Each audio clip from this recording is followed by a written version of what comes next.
Hello there, my name's Neil David and I'm the host of Eurograps Express, the podcast exclusively dedicated to the wrestling of Europe. If it's wrestling and it happens in Europe and it's good, we talk about it. Whether it's Rev Pro, Progress, WXW, Passion Pro, Pro Wrestling Chaos, Pro Wrestling North, we don't care, we talk about them all. If it's good and it's exciting, I want to share it with you. We're on the Voices of Wrestling Podcasting Network. Check us out on the feed. Check us out on Twitter at EuroGrapsEXP. And join us for chat about European wrestling and a little bit of chat about cheese. Hopefully see you there. This podcast is a member of the Voices of Wrestling Podcasting Network. Visit voicesofwrestling.com to hear the rest of our great podcasts, as well as show reviews, columns, opinions, and updates across the world of wrestling. Jacksonville Jaguars were on the clock, 17th overall, but they traded down as Tony Khan becomes the first ever NFL executive in a draft room, shaking off the effects of a pile driver he received on national television in a wrestling ring the night before. Such is life when you mix AEW and the NFL. Tony Khan, hang in there, buddy. Hang in there. That's it.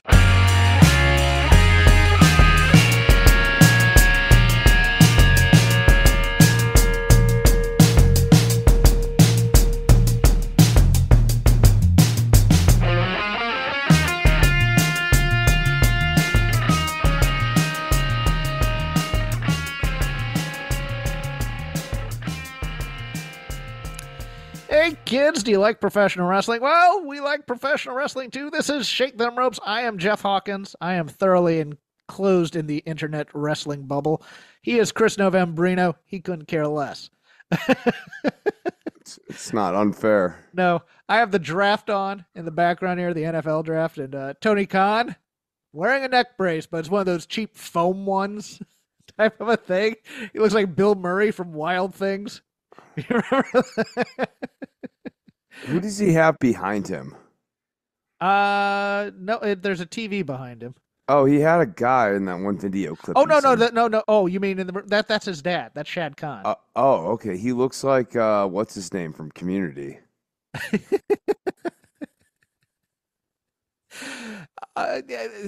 Dad showed up on Dynamite. Did you miss that part? I mean, I watched the beatdown. I had it on as I was cleaning my house. It was poignant. I was captivated as I was changing my laundry. We'll talk about it later. Chris is recovering from surgery. Yes. I went in and had a double, I believe it's pronounced meningotomy yesterday, which means that both of my eardrums now have been perforated and have pressure equalization tubes in them.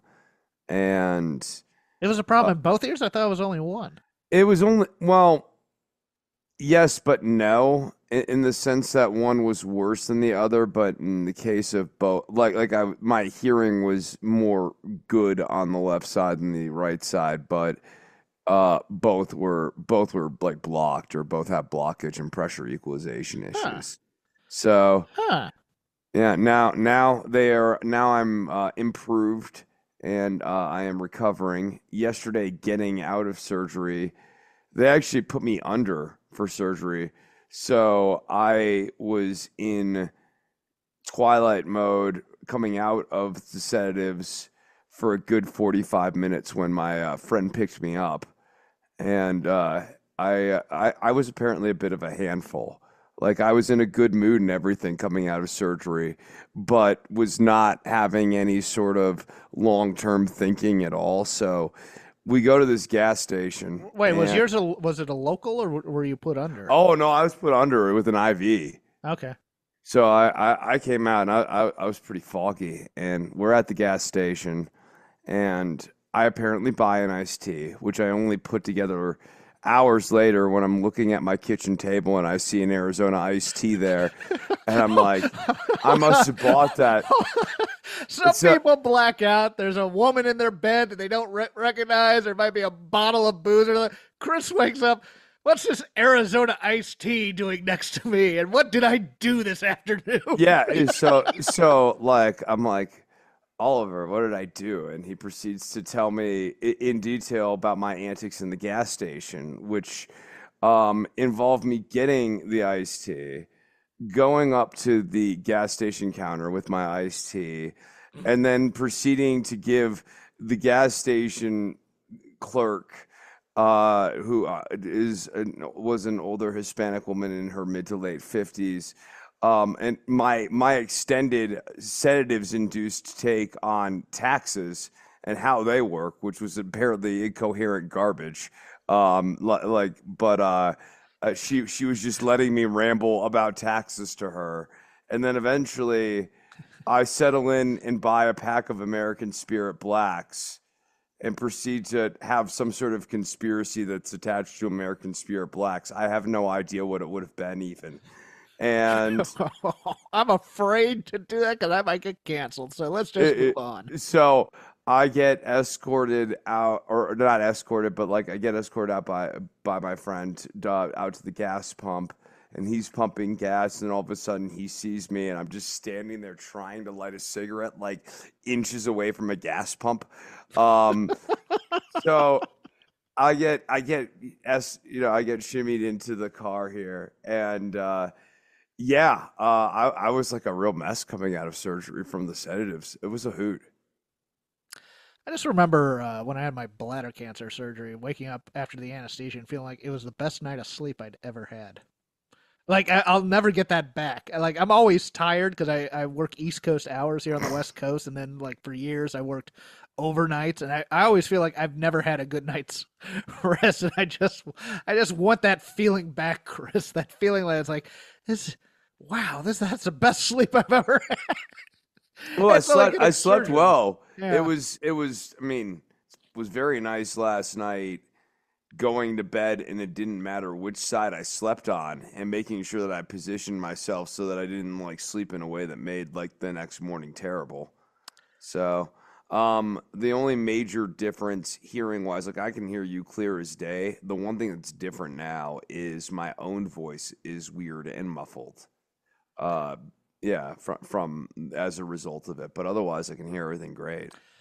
Well, let's get to the news. Filing in court with the United States District Court for Connecticut by Vince McMahon's attorneys include a motion to compel arbitration. Vince McMahon is requesting the case be handled in private arbitration hearings rather than litigating in court publicly, something which his lawyers argue is mandated by the binding arbitration clause in the non-disclosure agreement Janelle Grant signed in 2021.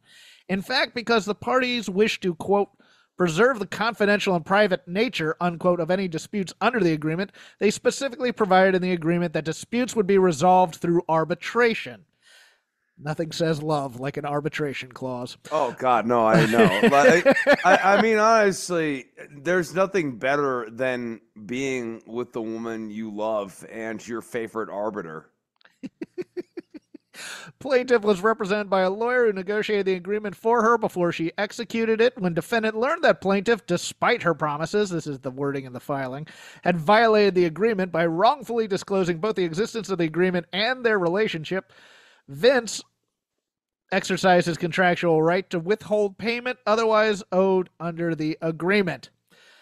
Chris, I am still of the opinion that Vince or somebody he knows leaked the name to one Brad Shepard, a high who the less said about Brad Shepard the better, because I could get in trouble for talking about him, in order to then nullify the NDA so that Vince could stop paying him. And now it's become a thing where it's like, well, this was in the NDA and we don't believe the NDA is valid anymore. Therefore, arbitration. If he wins the arbitration case, you are not going to hear a damn thing about any of this crap that was in the filing or what is true and what is not true. It's going to be amazing in some ways, Chris, and I don't mean that in a good way. No, I certainly do not want him to be able to, get this into arbitration. This should be litigated in an actual court.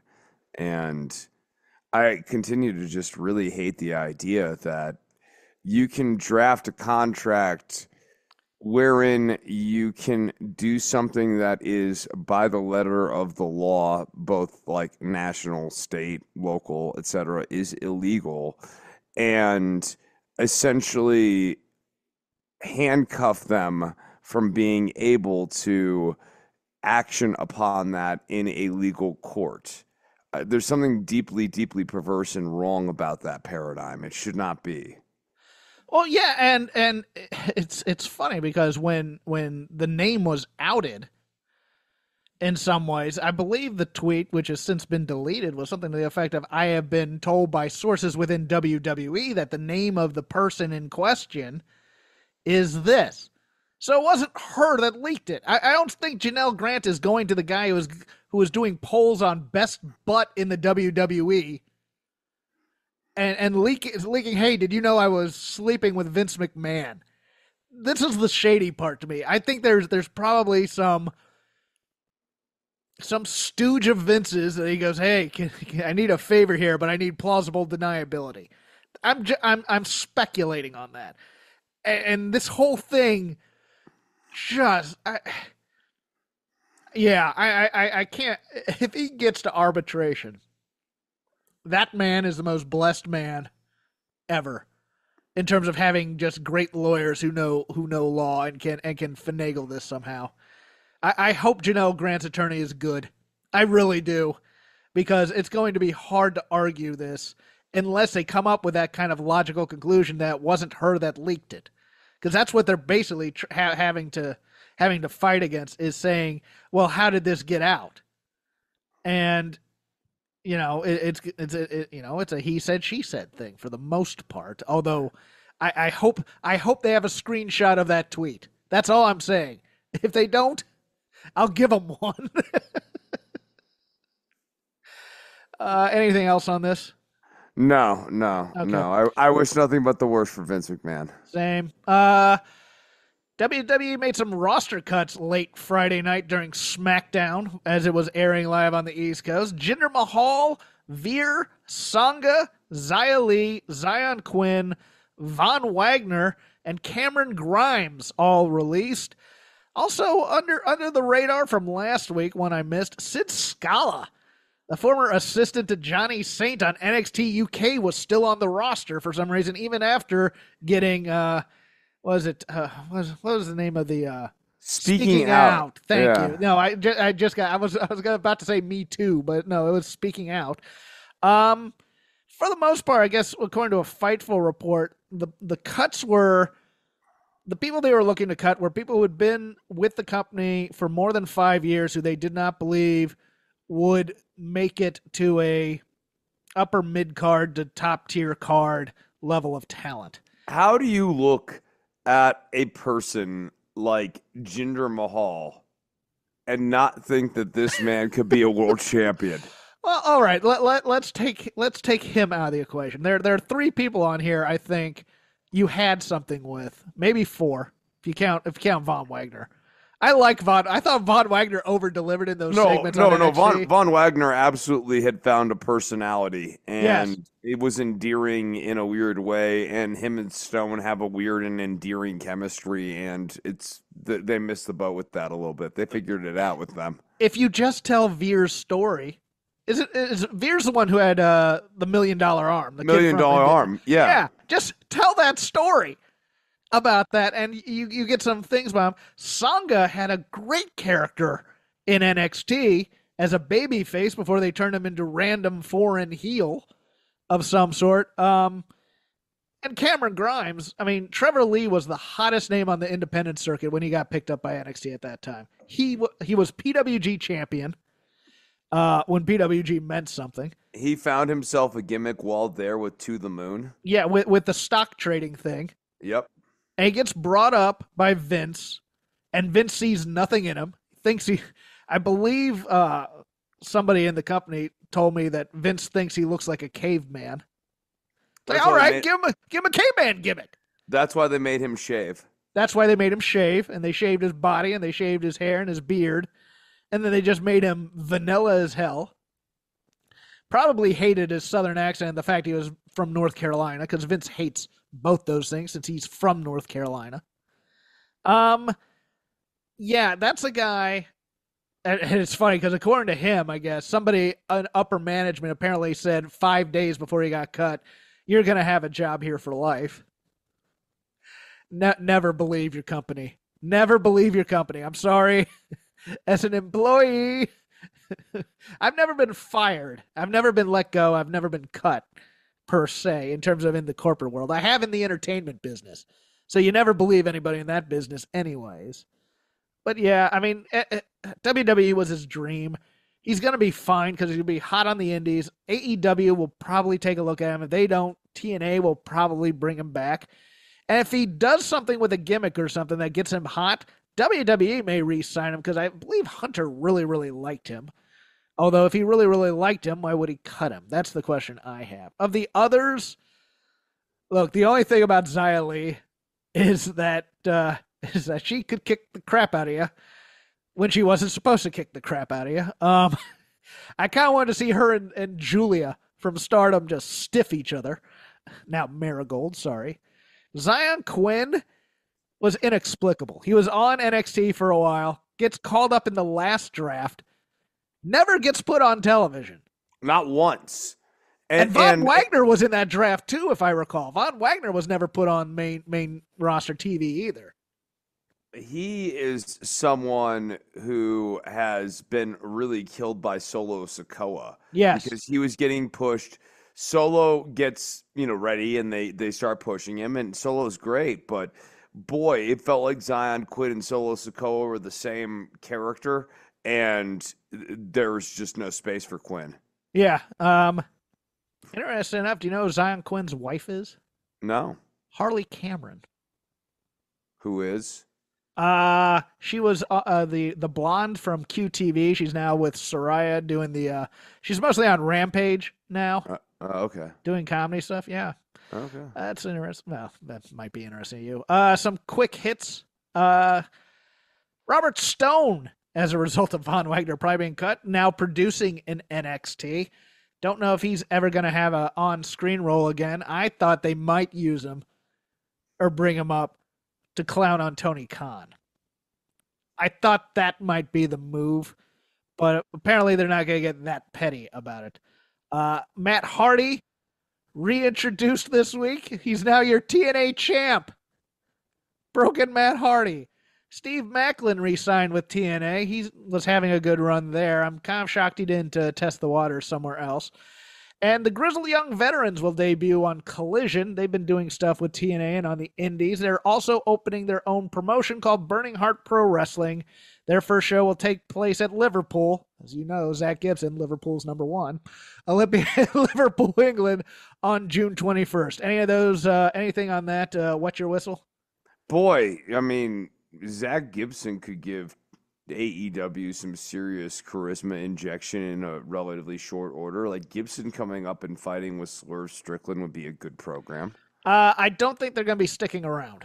I think this might just be a one-off or a tryout. They may sign them after this. They are taking on the Acclaimed. And depending on which members of the Acclaimed are still able to work, because Max Caster said on X today that he was suspended, probably as a result of the rap he did in the pre-show, where he literally goes past the music and he starts freestyling, and it's the Max Caster of old, the homophobic tropes, etc., etc.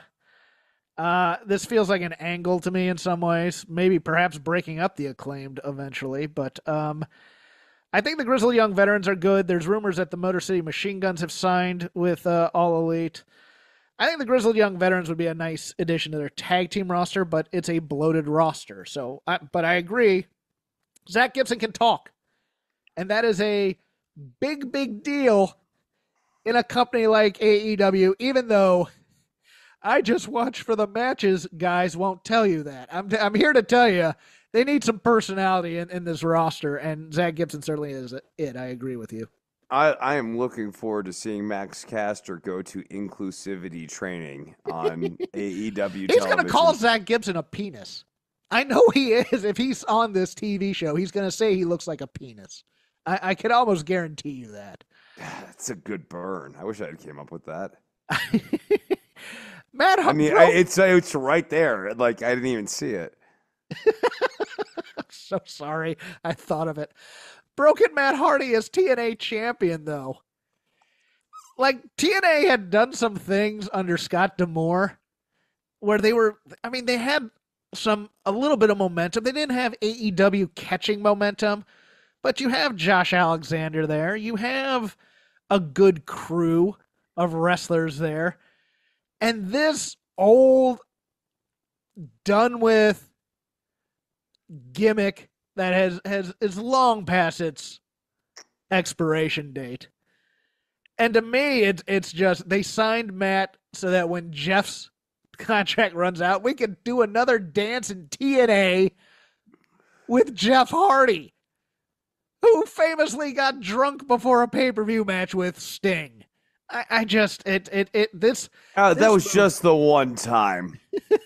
This move baffles me to no end, Chris. Any thoughts on this or no? No. Hold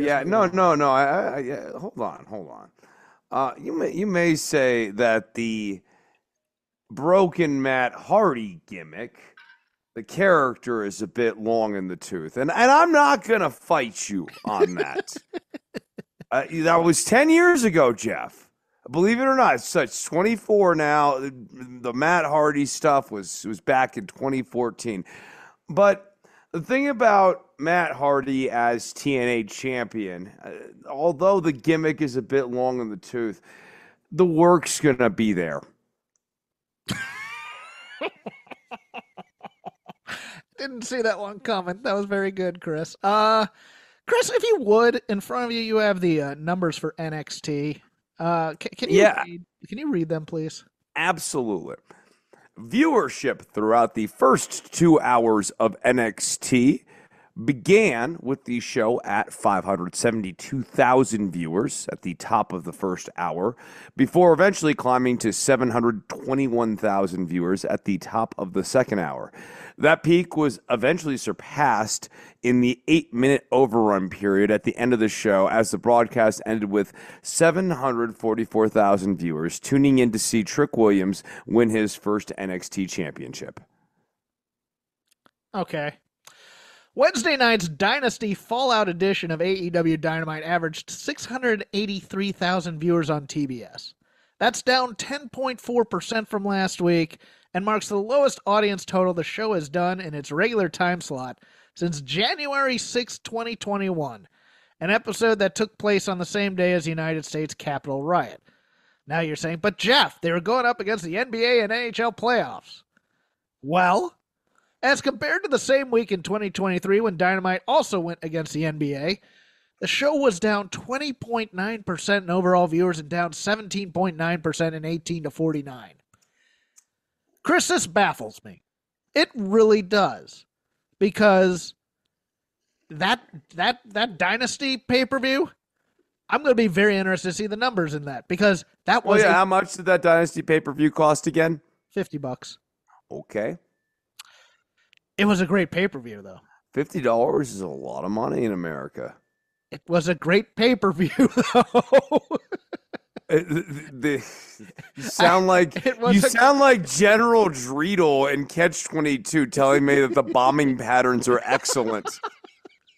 We didn't hit any of the targets, but the patterns look exquisite. Yeah, I know, and I think my point is this.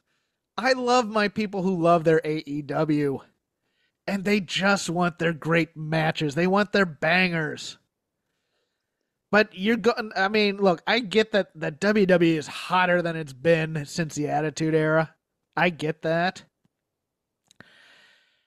I still don't think people watch American television wrestling on the weeks to see great matches. I think great matches are good. I think they're good spread out. I don't think they necessarily want a show of 2 hours of great matches. I have said, and there's probably a column in me about this, Chris. So I'm gonna focus test it on you, because to me, the opposite of WWE, if you really want a true alternative to WWE, EWW? No, is heat. And I don't mean WWE heat. I mean heat.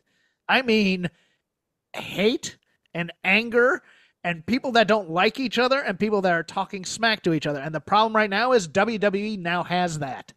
It had that in The Rock. It had that in Cody. It has that in Drew McIntyre and CM Punk and Sheamus and even Chad Gable in some ways. It has heat now. And so it's going to be hard to have an alternative to WWE. And everybody will tell you, oh, well, it's about the good wrestling. WWE is quite good wrestling. It's not 5 stars, 6-star, classics. Don't get me wrong.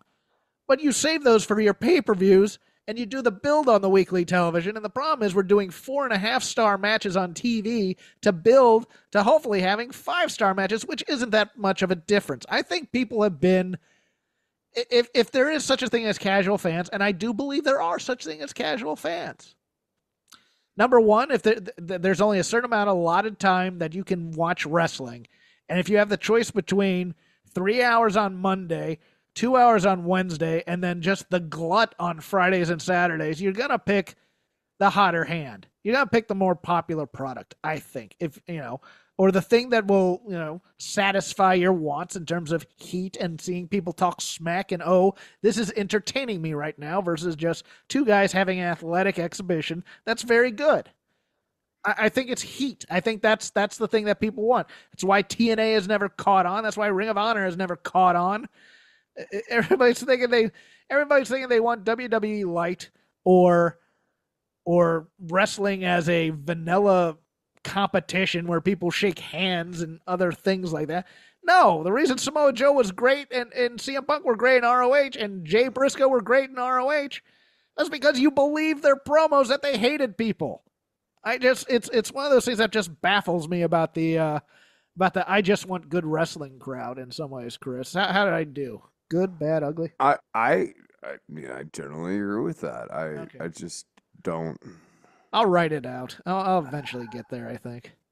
It's one of those things where it's just like WWE is harder to make a counter program to, and I think even the project now of trying to come up with a counter program or a reverse or opposite of WWE is the wrong project.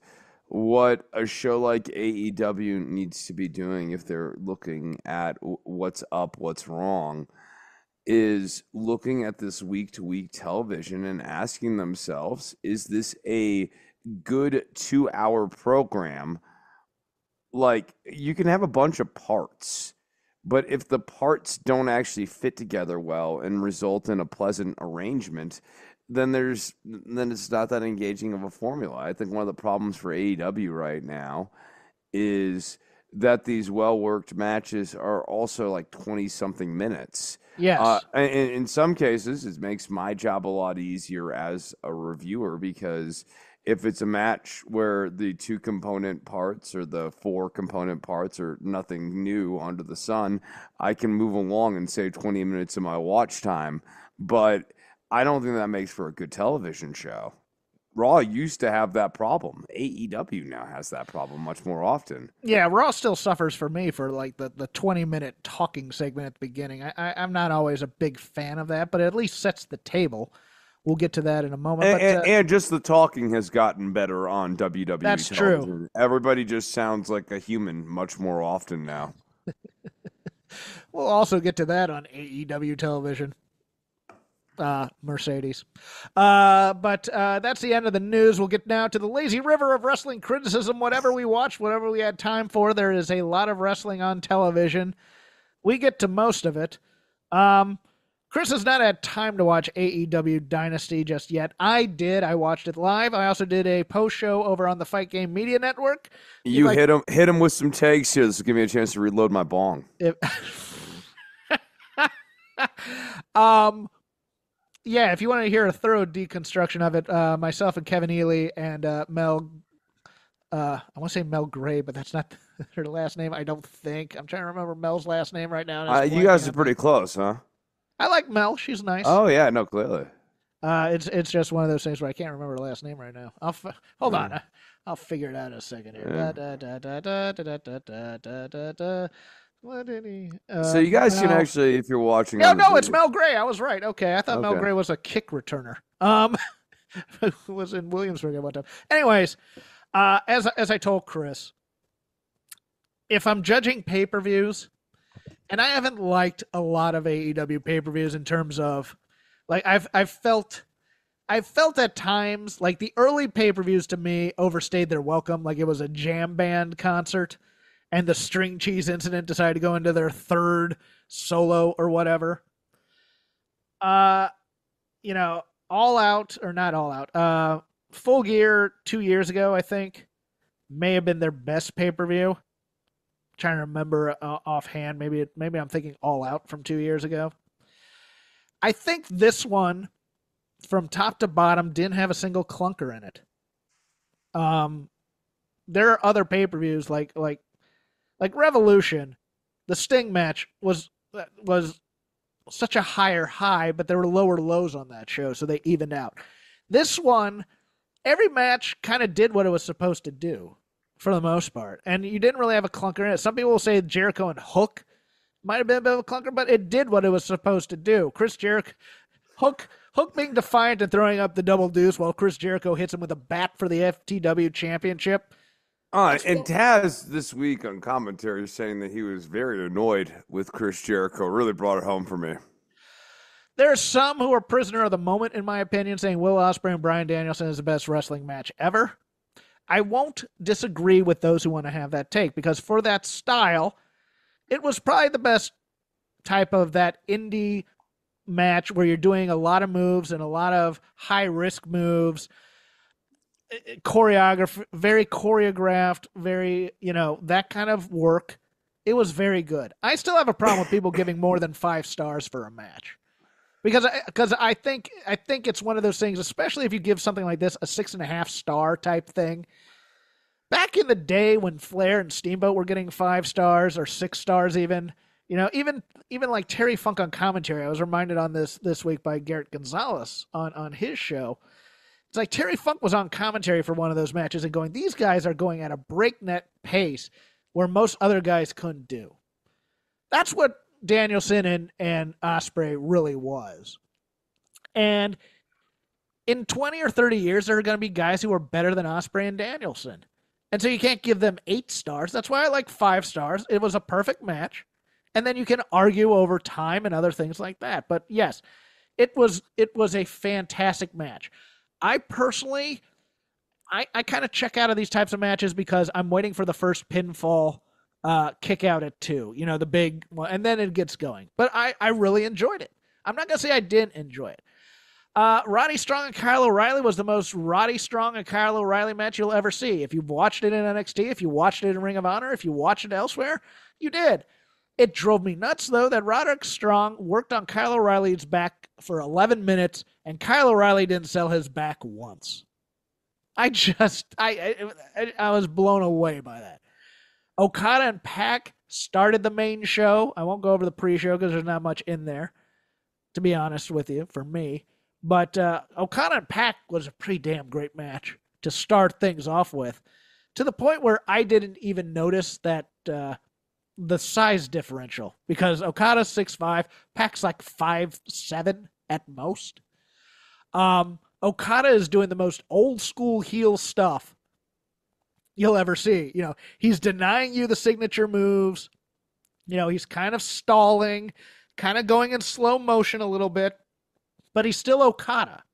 And I just, he did this thing, Chris, where, instead of doing the Rainmaker pose, he went down and then he gave them the middle finger, and then he started walking around the ring. Like, I don't know if you ever saw the Triumph the Insult Comic Dog sketch where he goes down to the Star Wars premiere, and then the guy dressed as Spock comes in, throwing up the middle finger. He was doing exactly that to the rest of the crowd at Dynasty. Look, House of Black versus Copeland, Kingston, and Briscoe. This should have been the bunkhouse match. Screw that one on Collision, which was very good, but I didn't see the reason for it between the BCC and Fletcher and Hobbs. I mean, but it was a good match. I love Kingston getting so mad that he starts tripping over himself, and Mark Briscoe almost corpses to death. But it was a good match. Willow versus Julia Hart, short match, did what it needed to do. I was shocked at how short it went as well. It went only 6 minutes. First power bomb by Willow, pinfall, 1, 2, 3. My favorite match up until that point, because I've talked about all the others, I really loved at least the first 3/4 of Tony Storm versus Thunder Rosa. It was worked like a 1980s NWA match to me, because every punch felt like they were really punching each other. They were stiff with each other. They were trying to win a fight. And I absolutely adored that. I did not care necessarily for the Deonna Purrazzo coming in to attack Luther type of stuff, because it just... The Thunder Rosa Deonna Purrazzo feud over I don't want your help even though I'm getting screwed in this match type thing. It's one of the worst feuds you can have in a wrestling company, and it only hurts Thunder Rosa. But Thunder Rosa and Tony Storm both had massive promos going into this match. They both aired on Collisions, which I know Chris doesn't necessarily have the time to watch, and it's a shame because it's the B show. They should be putting this on the A show, but they played a lot of at least the Tony Storm promo during the pre-show and in the pre-match for this. Ospreay Danielson, again, sublime. And if you are a fan of modern indie style, they did a move where Danielson hits the knee as Ospreay's trying to do the Os cutter, and boy, he tagged him, but boy, it was spectacular stuff. Go out of your ways to watch if you didn't. It's 32 minutes and 40 seconds of two of the best doing it. I would have liked a little bit of more intensity in terms of the emotion getting to a second thing, or the brutality getting up there. It really didn't. It was a dream match. Both guys were being very friendly with one another. Okay, that's what you get. The Bucks and Dax Harwood and Cash Wheeler had to follow that. And the crowd was kind of quiet for them until it started going. And then once it started going, they were into this. Cash Wheeler was doing his flippy guy routine again in the middle of this hardcore match, and they beat the snot out of one another with these ladders. All props to the Jackson brothers. They were taking bumps on these ladders. For guys their age, they're going to be crippled probably in their 40s. It was something. Yeah, and then of course the Jungle Boy comes back, makes his return as a masked Sting type figure who pushes down the ladder. They unmask him. They had the perfect camera angle for it. It was pretty great. And then Swerve Strickland, as expected, beating Samoa Joe by pinfall. My only qualm with this one, Swerve Strickland needs a new finisher. And because that stomp off the top rope, whatever he calls it, the guy just has to stay there too long and kind of act woozy. And he really milked it for this pay-per-view one. But they wanted to do this. They made a huge deal out of him being the first black champion in AEW. And now, Chris, we get to the rest of this story, and I think we should start with Dynamite because it baffled me. Absolutely baffled. To hear you tell me about the pay-per-view, having watched Dynamite, the disconnect is pretty jarring. Dynamite opens up not having Swerve Strickland do a promo. Yes, you're stealing my thunder here a little bit, but I could not. You crown a new champion, and you don't open with that new champion, especially a babyface champion, especially one you are pushing as a historical champion, coming out to at least thank the fans for their support, blah, blah, blah. He can get interrupted by Kyle Fletcher if you want to do that match later. But no, we open with Trent Beretta headlining the C show this week. This mid-card angle with the best friends, throwing Orange Cassidy out so we can play Jane, and giving Chuck his choice and whatever. This angle could have waited till the second hour. And then no, don't let this angle go so quickly. Chuck Taylor's performance throughout this was absolute garbage. To end this, the line that really got me was, "I always knew you were a piece of shit," which for guys who are best friends, that ends up being a weird sort of self-own. But Chris, this was a callback to being the elite, where he said his dream was to be able to say the S word on TV. Yay, we paid off the long-term storytelling of the social media show. Yeah, and then we follow that up with IWGP champion Jon Moxley cutting a promo. So we are now telling you that the mid-card feud with the Best Friends and the IWGP champion, a belt that isn't even part of this company per se. Like, Willow got to have a moment in her thing. Moxley gets to have a moment. Swerve gets to have an agonizingly long match against Kyle Fletcher, who you know he's going to beat. Yes. And look, they have cynically now, to me, because they didn't announce this till afterwards, say that, Swerve Strickland will be cutting his first promo as champion on Collision because it comes after the NBA playoffs, and they're hoping for that holdover audience who've watched a 3-hour basketball game and will, of course, want to be watching 3 hours of professional wrestling after that because both Collision and... absolutely care about Swerve Strickland. Yes. It's a cynical move for the basketball audience. Let's put it that way, I think, in some ways. I don't know if it'll work. If it works, I will do a complete mea culpa. Complete. But to me, if you switch your title on a pay-per-view, on your A show, you should be opening with your champion. Period. That's it. And then and it's just it's a title eliminator match against Kyle Fletcher. He's ROH TV champion. Yes, he's a TV champion for a company that doesn't have TV. You're forgetting something else, though. And he's 6'5". He looks like Will Ospreay. Yes. It's foreshadowing. No, it's not foreshadowing, Chris. It can't be foreshadowing. That's not foreshadowing. Well, not yet. It's called long-term storytelling. They're doing it. It's a stunt double. Well, then why do you put him in the match? Why would you put Will in the match for the international title, which they did later that night as a surprise? Because they realize you can't take the title off of Swerve at all in Wembley, which is where he should be winning the title. Your biggest star, your biggest free agent signing. It's called, again, to invoke movies, a twist, or other people call it a swerve. Get it? See, like it's a fake out. They're faking you out. No, I get it. We're gonna push the split of at least Will Ospreay from the Callis family. But why are we using Swerve Strickland to do that right now? I guess because you're gonna have Will and Swerve eventually. Yeah, but you can't have that for All In. I don't think you can do that for All In. I hope they don't do that for All In. It'd be a mistake because Swerve will get booed out of the building in England against Will Ospreay. But my thinking is they may put Callis with the Elite. I think the entire with all three guys or with everybody except Ospreay losing in the Callis family.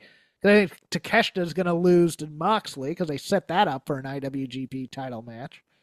I think Callis decides the hell with this. I'm going with winners, and he jumps to the Elite. I don't know, but it just all of this first half of the first hour was just baffling to me, Chris. And I have talked enough. It is your turn to respond. I mean, I'm not going to try to rebut you on the quality or lack thereof of the first hour here. I found it to be pretty baffling. Audio issues marred the show numerous times. Serena Deeb cutting a promo into the camera for, I don't know, about 90 seconds, of which the only thing you could make out was going to be AEW Women's Champion at the end of it because it was being overwhelmed by her own theme song, was a notable highlight in production flaws. It feels sort of like AEW's a bit gotten to about WWE's new camera angles and like some of the new camera stuff they're doing, and they're trying to do some of that stuff themselves, like how they did that opening shot with the Bucks, and even the Serena Deeb thing here, where she's not using a microphone, she's just doing it into the camera, but they don't have they're using the camera microphone instead of a boom mic, and so it's not getting paid. Basically, what she said is the next time I won't touch her championship like you usually see. the next time I touch this championship, it'll be after I win it. And so it's basically, and I'm here for that. I thought Serena Deeb should have come out in her gear instead of dressed up, because her whole thing is she's a professor in a dojo and she's the serious wrestler type thing. So, but yeah, no, the audio issues, I was screwing around with my receiver because I wasn't getting any good sound off of this entire show for some reason, and it was driving me absolutely insane. But you were correct about that. Beyond that, okay, like Mina Shirakawa and Anna Jay, I find myself now confused. Anna Jay's been a babyface at various points in the last couple of months, right? Yes. Like yes. Yeah. So like she was like a heel in this match, and then like a heel in the aftermath as well. It's the Mariah May, Mina Shirakawa, Toni Storm stuff is not interesting to follow and also kind of hard to follow. It's not titillating to you at all? No. It's a love triangle story, Chris, while also doing whatever happened to Baby Jane between Mariah and Toni. But see, now her tag team partner / friend from Stardom has come in, and they're drinking champagne and they're making out and whatnot. But meanwhile, Toni is saying, "Come to my bosom, child," and right. doing all that stuff. So, dude, I get it. They're lesbians. Yes. A lot of people are gonna like that. All right, let's get to the end of this show. Because I mean, you want to talk about the Willow? Oh, we can do that too. I mean, yeah, Willow, and you know what? We can go through the entire show bit by bit if you'd like. Monet. It feels like now we have given up on her as a babyface. Now she's going to be a heel. We've already gotten to the first turn. I don't know, because it feels that way, but it also feels like, look, I'm only upstaging you because I thought you were the one who beat me up. Because it feels like Stat is definitely the heel in all this. It feels like Statlander is going to be the ultimate. I mean, but whether or not she's aligned with Mercedes, I don't know. Look, there are a couple things about this I liked, actually. I thought the staging of the slap was very, very clever, where Stat grabs Mercedes, but she thinks it's Willow, so she just turns around and hauls off without looking at who was grabbing her. I thought Willow was having a good promo night in terms of if you were just listening to it. Here's where my words come back to haunt me, Chris, because I have said for years now that people should do promos into the camera. You know the one time you shouldn't do a promo into the camera? When someone is right there talking to you. And that's what Willow was. She was for some reason turning to look in the camera like, no, Willow, no, talk over there. That's the other character in your scene. Go talk to her. But I thought the promo was good. I thought Willow might have had one of her best nights on the microphone, if you just judge by the microphone. I agree with that. The Monet stuff, I don't know.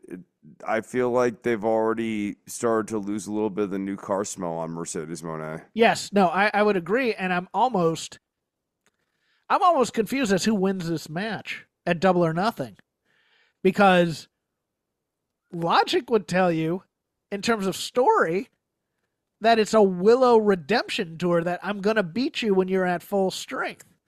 The problem is Mercedes Monet is one of your big-time, big-money free agents, and she should win. I think they're going to mess this up, Chris. I think they're going to have Statlander somehow screw Willow so that Mercedes wins, and so nobody's happy about it. Right.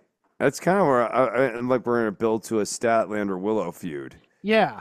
But not for the title. And then we'll separate Mercedes and she'll go on her way and she'll have, her dream matches against whoever. Probably a couple Joshi girls, probably Riho, or, Mina, I guess. Mina, maybe. Somebody for Forbidden Door if she wants to do CMLL. I know Mercedes wants to wrestle Tessa Blanchard, but I don't know if they'll have Tessa Blanchard be Forbidden Door match for CMLL. That just seems weird, but yeah. Big Bill being under the learning tree is a downgrade from Ricky Starks, correct? Oh my God. Oh yeah. Could not believe that. Jeez. I was waiting for that to be a swerve where Big Bill clocks Jericho and turns face, and I was too. it wasn't. And and it's terrible now. no, it made the whole scene really bad. I thought he was just laying it on thick, and then we got to the end, and he wasn't laying it on thick at all. Okay, you had the same reaction I did. I go, this is so disingenuous. How could he be meaning any? And then it's like, no, he's really okay, huh? What? Yeah. Should we get to the end, or do you have something else? Okay, let's go to the end here. Oh my! Oh well, because Hobbs got hurt during his match, so it's like yeah, you can't really. I don't have an update on his knee, but it looks like he injured his knee in that main event match against Mox. And then we get at the end of the night, Jungle Boy and Tony Khan in the ring together, and then the EVPs. And Kazuchika Okada do a Meltzer driver, now probably known as a Tony driver, on one. First, Perry hugs him, gives him that smile, and then punches him with the microphone in the stomach. And Tony acts like he's been punched in the face and is knocked out. Hilarious. The EVPs and Okada come in. They tease the BTE trigger. They tease the trigger, EVP trigger, and then they do this, and yes, they give him a Meltzer driver. I like to think of it as a power con. One of them rips his pants, which is very funny. And all the baby faces empty the locker room because you hurt our boss. Including Shad Khan coming in to check on, look what they did to my boy, type of a thing. This is all set up by a meeting in the locker room or in Tony Khan's office when we know Tony Khan's in Gorilla because we had the Young Bucks in Gorilla last week, which is amazing in its own right in terms of losing continuity from week to week. But nevertheless, I think we're getting Tony Khan as an on-screen character in some way. We crossed a lot. This is the big thing. The big thing about this show is this is the first week we've turned Tony Khan into an on-screen character. Is this, God help us, is this Kevin Nash powerbombing Eric Bischoff? I hope not. To lead to then Bischoff joining the NWO. My thought is because Kenny Omega's on in Winnipeg, if he's still technically an EVP, he gets made acting president because he's nowhere near healthy enough to compete until he gets his surgery. I could see that happening. I just don't want a lot of Tony Khan on here, and I don't really want... Well, I certainly don't want, like, Team Tony. I don't want to be rooting for Tony Khan. That's going to be anarchy. I think that's going to be anarchy in the arena.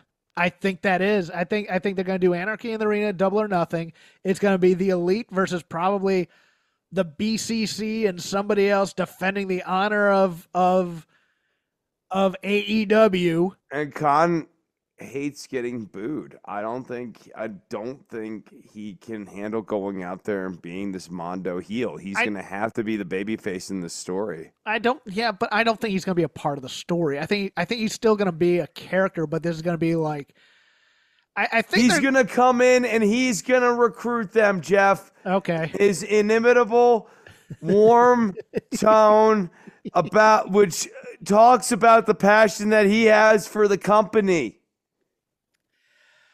I think they're going for Ric Flair defending the honor of David Crockett after Nikita Koloff sickled him. But I don't think they're going to get anywhere near that because Tony Khan is not a sympathetic character to me. Yeah, and look, here's what bugged me about it, to be honest with you. Tony Khan eyes. We just played the CM Punk footage, correct? And we played the part where CM Punk, quote unquote, I mean, there was another part apparently somewhere else, but CM Punk went back there and screamed at Tony Khan, and Tony Khan came out, I feared for my life that night, et cetera, et cetera. And now we're doing a kayfabe angle where he gets killed by his executive vice presidents He's stronger than yesterday, like that Britney Spears song. There was a point where this man was once scared for his life, and I mean, I obviously like to have what happened to him on Wednesday in front of millions on live TV. That was really dangerous, and the man walked. Maybe he did one of those coal walking seminars. Well, it wasn't millions. We saw the numbers. Okay. nearly approaching 800,000, pal. And it's like, you know, almost 700,000. I just think the Bucks are listening to Cornette, and they decide, oh, we can't do this. This is death. This is stupid. Let's go even harder into it. Didn't we refer to Jericho as a vortex last week on the show? Yes, we did. I heard him refer to himself as a vortex this week on AEW. Did you? Yes, he referred to it as a vortex. Huh. I'm just saying. It was very weird because I was like, I called it the vortex of suck last week, right? Yes, you did. Yeah. And Jericho then referred to himself as the vortex, like to step into the Jericho vortex. Yeah. Yeah. And I don't like disingenuous babyface as a character for Chris, especially. It's just he's playing Punk, I get it, but at the same doing his own twist on it. But back to Tony Khan. The less Tony Khan is on TV, the better. I know he wants to take credit that this is all his, but it's just I don't know, Chris. I get some people like this, and some people are looking forward to it. And I actually do like Jack Perry being with the Elite. I think, you know, the guy coming in suits and stuff like that. He's way better at being Adam Cole than Adam Cole is. And it's great because if you actually speed up the playback on the Jack Perry promo, it sounds like an Adam Cole promo. You're kind of right on that. No, I was watching the show on like a faster speed, and he's basically doing an Adam Cole promo. Huh. I mean, I think it's going to work out for Jack Perry in some ways. I mean, we're going to really because the Bucks are basically going to be in control of his creative for the most part and really trying to hype it up. But I don't know, man. If this becomes about corporate fealty and your loyalty because they are so gotten to by WWE that they just want to prove their love to the fans of AEW, I don't know. I'm going to be snarking on it pretty hard, and the people who like AEW are going to love it. I'm going to be interested to see the ratings. That's all I'm saying. I mean, everyone during the WCW versus NWO feud was rooting for WCW, so this ultimately proved to be really good for the WCW brand writ large. It's the Elite versus Christopher Daniels and Matt Sydal this week. And they'll be booking those types of matches. You know what? They could literally next week come on screen and say it is now all Elite Wrestling. It's going to be nothing but the Elite because the president of the company's not here. And that's when Kenny's going to come out and go, no. I'm also an executive vice president too. So I have been made acting president. Oh my God. Blah, blah, blah. You know, that kind of thing. I have nothing else for AEW. I'd like to move on. No, let's move on. I don't have a lot for WWE. Draft coming up, silly season. So while we wait, because they're doing an interesting thing with the draft, no champions are going to switch shows for a first on this draft. If you can draft stables as your draft pick, so you can pick the bloodline all as one pick, which seems kind of ridiculous to me. Name someone from NXT that's going to make it to the main roster who is not that obvious.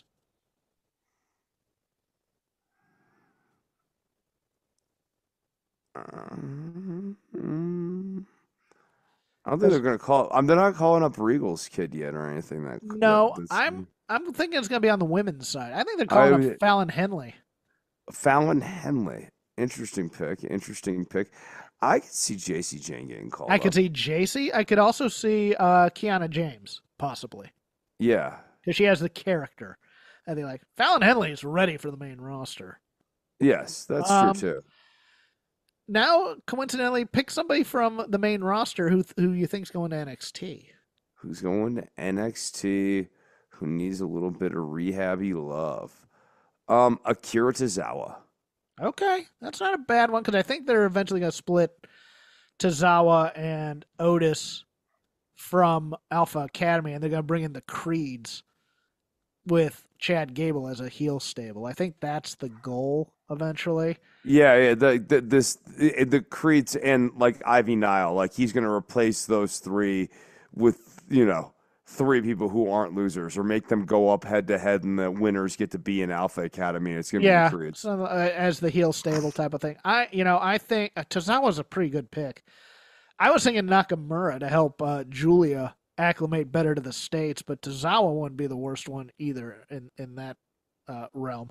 I think Nikki Cross is ending up back at NXT. She's not even on this roster. Her and Valhalla are not on the roster, so I thought they might have been cut, but I haven't heard anything about that.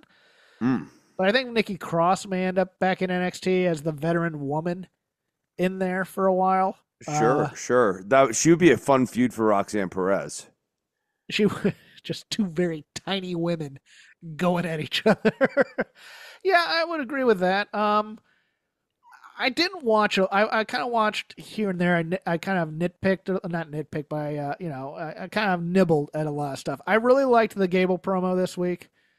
I loved the Sheamus and Drew stuff because it feels like that natural progression of here's the friend who's going to do the intervention for the guy who's being a jerk, and it's not going to work, and it's not going to work, and then the jerk starts saying things that he probably has always been kind of holding back that he could never say when they were really friends, type of a thing. I enjoyed that. I did not enjoy the breakup of Imperium because I like Imperium as a unit, and I don't think Giovanni Vinci without the crew. Well, he is a fantastic wrestler, and to me, he has outkicked his coverage on this roster. I mean, maybe he might go to NXT. Yeah. And try and do the model gimmick again that they had him doing before they put him in Imperium. Maybe that, or maybe just have him be like essentially a mini version of Cesaro for Trick Williams to go up against. That wouldn't be the worst thing either. Yeah, he makes Trick look great. Anything for you for WWE? Go ahead. Sure. I thought that the women's three-way match, while a foregone conclusion match, was good. I was actually surprised by the amount of crowd engagement for Tatum Paxley in the finish. Yes. People really like Paxley. People are into this Paxley character. I was surprised Roxanne kept the belt because I thought for sure she was earmarked to go up. Yeah, also surprising too. I wonder what the hesitation is there because she's a great wrestler. It might be the size? Maybe it's a health thing, and they just want to see if she's got the health. Or the very infamous creative has nothing for her because they look at her and they go, "Well, she's tiny and she's a good wrestler, but we don't want her to beat anybody right now, and we don't want her to get beat, so we'll keep her in NXT as the champion," type of a thing. Then you had the No Quarter Catch crew lose to the D'Angelo family in a story. I still don't understand what the hell they're trying to tell here. I'm still very confused by who are the good guys and who are the bad guys in this. We're just trying to get to a Heritage Championship match. I think the story here is the No Quarter Catch crew wanted Drew Gulak to be killed. But they didn't want to pay for it because the family should have done it because Drew Gulak is such a horrible human being. Right. That they should have, and such a blemish on wrestling, which seems a little strong. He needs to work on handshakes. That he needed to be killed for free for the benefit of the business, and you charging us for this is wrong. I think that's the feud, which is preposterous. Right. No one's good here because it's like, oh, those guys want their money. Normally, if that was the deal and it was a normal business, like let's say Tony D'Angelo taught guitar lessons, it would make sense that Tony would want the guitar lessons to be paid for. But his business is killing people. And so it's less noble for that reason. Well, see, in your business, if this were a guitar, the guy would be saying, well, you should teach me for free because I have so much potential as a musician. Right. But again, it's still my job is an honorable job, or at least not a dishonorable job in any meaningful way. Whereas what the D'Angelo family does is extortion, right? Like they go around and collect money. Hold on, you're telling me they're not a community organization? Oh, I mean, they're not doing stuff for kids out there. You know, the mafia, cotton candy and carnival game. Look, the little junior mafia program is adorable. I love those kids. Little third graders in zoot suits and Tommy guns. Oh God, I wish nothing for the best for those kids. I hope their dreams take wing, and I hope those little birds fly far with those dreams. It's so weird that wrestling is based on carny mentality, and we can't get criminals right inside this carny world. No, so I think your understanding of the story is correct, and that's my understanding of the story too. And what this is going to build to is because they didn't pay for this, they're like the D'Angelo family is going to want the cup as payment. Yes, and that's going to be the match. Will they pawn the cup? Noam Dar would be very upset if they pawned the cup. I just still don't understand how the D'Angelo family in any way, shape, or form are like faces in this. Because, like, even Tony wanting the cup, like, he's not even wanting it because he cares about, like, heritage wrestling or anything like that. He's just going to want the cup because he wants payment. This is the exact wrong belt for this guy to be wanting to win. It's the exact opposite of a normal belt in that sense. It's all about heritage and tradition and caring about, like, the sanctity of the sport. I'm more shocked that there's not another mafia family that has taken out this family for putting all their business on television. Oh, I mean, when you think about it, every single move these dopes make is being filmed on camera. Donnie Brasco situation. Right, Tony really misunderstands the way crime families work, right? Like, he's like the boss of this local territory, but he's not like the boss. He's a weak boss. He shows weakness. Oh, I don't want to cheat with the brass knuckles. I want to be the honorable thief. Like, he'd be whacked in a minute. They have no idea what the hell they're doing with this Tony D'Angelo character, and it's so obvious that this mafia gimmick has not been some sort of creative font. It's just been a lazy way of making a stable. It's the Brian Keith is a bounty hunter of NXT gimmicks. He never really collects any bounties in AEW. He's a guy that's a bounty hunter. And that's all we know about him. Same with the D'Angelo family. They're a bunch of mafiosos. But instead of being an actual mob family, they decided to turn to wrestling instead of crime. And then they don't really ever behave crimey. Like, Stax is supposed to be the dirty hand of D'Angelo. Like, he should obviously be a heel. He should be like the Arn Anderson enforcer type, the unlikable one. And he's instead always, like, sympathetic and always, like, taking a bullet and always, like... This is the worst mafia family ever. They really suck as a mafia family in terms of writing. Hey, Tattaglia might have been a pimp, but he was at least effective as a member of the five families. So, what else happened in here? Lola Vice has Shayna Baszler. Thank Jiminy, at least they've got something to sort of serious her up a little bit. Shayna may end up in NXT, and I think Shayna and Lola Vice might slap. Yeah, because they both have MMA backgrounds, so it's like put them in NXT Underground and let them go. Let them be a tag team and then break up, and then they have like a singles feud, and it's going to be awesome. And they're eventually going to do NXT Underground because if you recall, the WWE lent Shayna Baszler to do Josh Barnett's Bloodsport, which is basically the same thing as the Raw Underground, NXT Underground stuff. it's a worked MMA fight for the most part. So, and they want to get more of that on TV because they really liked it. And Charlie Dempsey also did Bloodsport because he was talking about it on NXT. Okay, cool.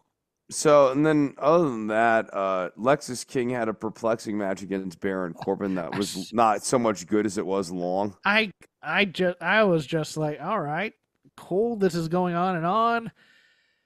We're getting rid of Baron Corbin to go back up to the main roster, I would assume. That's great. I don't think we are. I think that's a fake out because I think the basket was like a fake, like Lexis King thinking this was over too soon. Well, I mean, but I think the whole point of that was that Lexis King can't win a match clean. He has to cheat. So it's like, well, that's it for that. And now I've got rid of him type of a thing. I don't understand the Lexis King build at all. It was starting off fairly strong, and now it's just kind of like he's a guy, but they're never going to give him a strong win. Right, and especially to go up against Trick Williams, he really needs to be winning matches that you wish he wasn't winning, and like he's doing it clean, which makes you feel even grosser about it. Yeah, it's one of those things where it's like we've underestimated this guy. He's a flake and he's a jerk and he's a liar and all that, but when he gets in the ring, he can actually wrestle.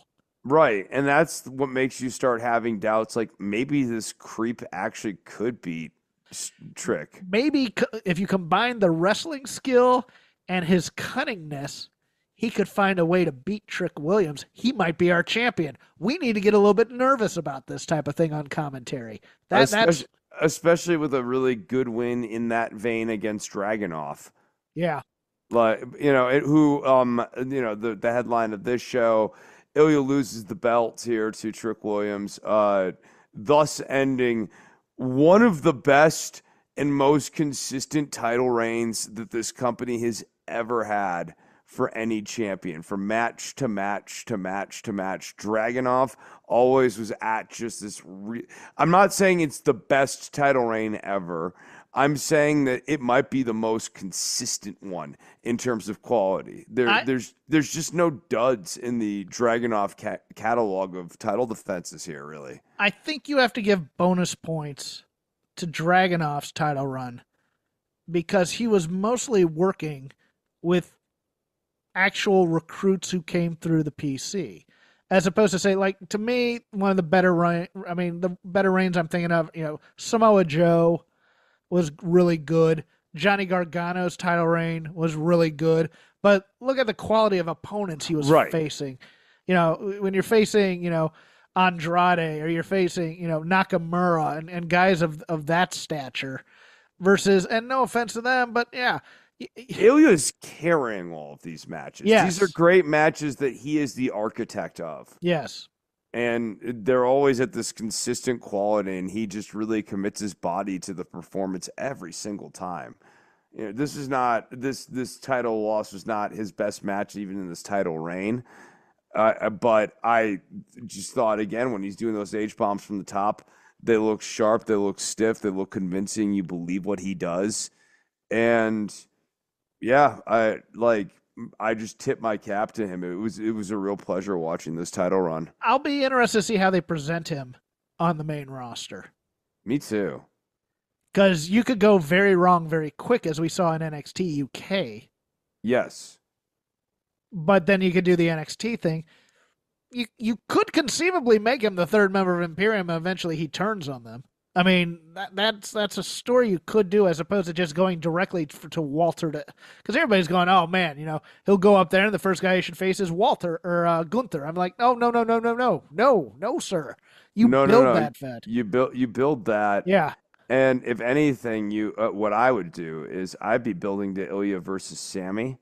And that's a hell of a match. Yes, and I would have Ilya's path involve beating Gunther so that we see that, like, he has also beaten Gunther. So it's the two men who have beaten Gunther squaring off at let's say, I don't know. But with Series. the added thing of that Ilya's not afraid of Gunther like Sammy was. He was. Right. And then you play into that.